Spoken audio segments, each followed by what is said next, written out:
Blacks in China, it's a hidden society. You know that China right now is not big on sharing anything, so nobody knows what's going on. So this is an opportunity for all blacks around the world to get access to the Chinese processes before white people do, because they still haven't figured out how to get the information out. And China is doing, for their focus is to block white people, not to block black people. So this is where I've been flying under the radar to be able to move so much so fast, including they don't have the expectation Black Americans speaking Chinese and reading Chinese. So, because most people don't want to take the time to learn a foreign language. So I spent a year in China when I first got here just to learn Chinese, and it's paying off like crazy. So I'm the founder of it. I've actually invested, and I want to say, probably over $10,000 the first year just on getting awareness out, videos, meetings.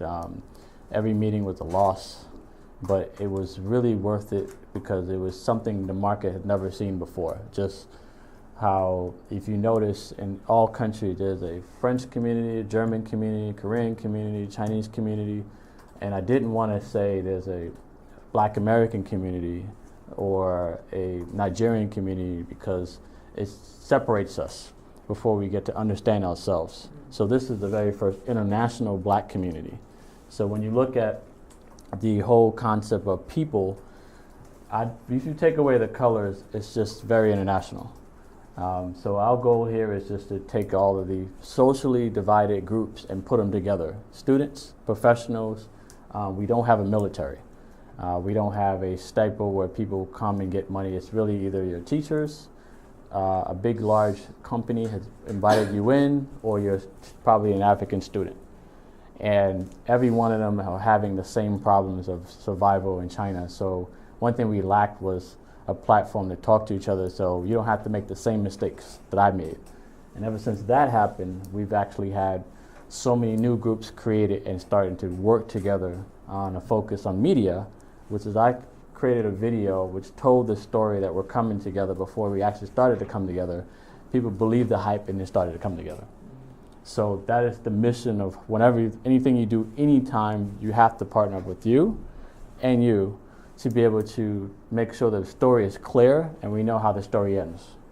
And most of us are a little timid because we don't know what's your end game. Just like you said, I didn't know, you just change your agenda. We do that because we're searching for some consistency and stability and security. But I really believe that we are our own security, and it's right here because we don't know how to track money being passed from one hand to another. And so I've been able to identify small businesses in this community and say, like, hey, this is how you sell a product. This is how you would introduce a customer. This is how you would say, larger community, look at me. And from there, we actually started to expand, and people notice when you look at our site, Shanghai Black Fashion Week, a specific culturally packaged event on a large scale to introduce black culture to the Chinese. So when I look down at the photos in our past, we had something connected with Black Panther. So we tied in Black Panther with fashion, and obviously we had 4 sold-out movie theaters in that city. But we also had it in 5 different cities premiering because the actual Black Panther group didn't want to premiere in China. So that was our opportunity, and we had blacks from all over the country come out to see that movie. First weekend was $66 million of Black Panther, just in China. So this is last year's. We had just photos. We had different kinds of models and makeup artists come together. For them, it was like a family reunion, and the point of it is just an incubator around fashion. So it's really good. You can go to this website later, and we kind of taught the Chinese, we're not really saying you can't come in, but you got to come in knowing that we're the majority. So they don't know what it's like to be a minority in their own country, and Africans don't know what it's like to be a minority. So for the first time, they're feeling how Black Americans been feeling. And so that conversation is interesting between the Black Americans and the Africans.